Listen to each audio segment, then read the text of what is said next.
حضرت امیر المؤمنین ایدہ اللہ تعالی فرماتے ہیں، یہ احساس کہ میں احمدی ہوں اور اپنے اندر تبدیلی پیدا کرنی ہے تب ہوگا جب ہر وقت آپ کو یہ فکر رہے گی کہ میرے ہر عمل کو خدا تعالیٰ دیکھ رہا ہے، اور جب یہ احساس ہوگا کہ میری ہر عمل کو، میرے ہر کام کو خدا تعالیٰ دیکھ رہا ہے، تو پھر اس کی یاد بھی دل میں رہے گی، 5 وقت نمازوں کی طرف بھی توجہ رہے گی، اور اس کے باقی احکامات پر عمل کرنے کی طرف بھی توجہ رہے گی۔ اگر اللہ تعالیٰ کی تمام طاقتوں کا احساس رہے گا تو ہر وقت سوتے جاگتے، چلتے پھرتے اس کو یاد رکھیں گے اور اس کے ذکر سے اپنی زبانوں کو تر رکھیں گے، اور جب اللہ تعالیٰ کے فضل سے ہماری زبانیں اس کے ذکر سے چلتے پھرتے تر رہیں گی تو ہر وقت نیکی کی باتوں کا احساس دل میں رہے گا، اور یہی نیکی کی باتوں کا احساس ہے جو پھر انسان کے اندر پاک تبدیلیاں پیدا کرتا ہے۔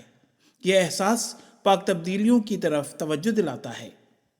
تو یہ آیت جو میں نے تلاوت کی ہے، اعوذ باللہ من الشیطان الرجیم، بسم اللہ الرحمن الرحیم، واذكر ربك في نفسك تضرعا وخيفة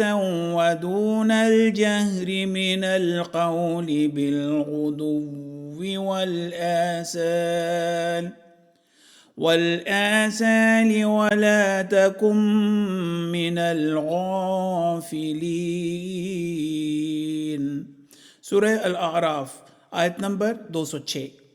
اس میں بھی اللہ تعالیٰ نے یہ توجہ دلائی ہے کہ عاجزی سے گڑ گڑاتے ہوئے اور اللہ کا خوف دل میں قائم رکھتے ہوئے اللہ کا ذکر کرتے رہو، اور صبح و شام اس کی پناہ مانگو، اس سے مدد طلب کرو کہ وہ تمہیں صحیح راستے پر چلائے۔ اگر تم اس طرح نہیں کرو گے تو تم غافلوں میں شمار ہوگے۔ اور جیسا کہ ایک جگہ حضرت مسیح موعود علیہ السلام نے فرمایا ہے کہ جو دم غافل سو دم کافر۔ سو اسلام قبول کرنے کے بعد حضرت صلی اللہ علیہ وسلم کے عاشق صادق علیہ السلام کی جماعت میں داخل ہونے کے بعد پھر یہ غفلتیں بڑی فکر مندی کی بات ہے۔ پس ہمیں صبح و شام اللہ کے ذکر میں مشغول رہنے اور اس کے حکموں پر عمل کرتے ہوئے اپنی زندگی گزارنے کی کوشش کرنی چاہیے۔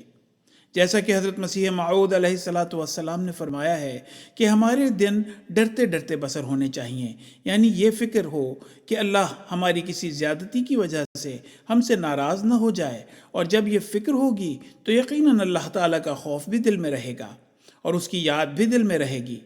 اس کا ذکر بھی زبان پر رہے گا، اور اس کے احکامات پر عمل کرنے کی کوشش بھی رہے گی، اس کی مخلوق سے اچھے تعلقات رکھنے کی طرف توجہ بھی رہے گی، نظام جماعت سے تعلق بھی رہے گا، خلافت سے وفا کا تعلق بھی رہے گا۔ تو یہ ساری باتیں اللہ تعالیٰ کا خوف دل میں رکھنے کی وجہ سے پیدا ہوں گی۔ حوالہ خطبہ جمعہ فرمودہ 5 مئی 2006۔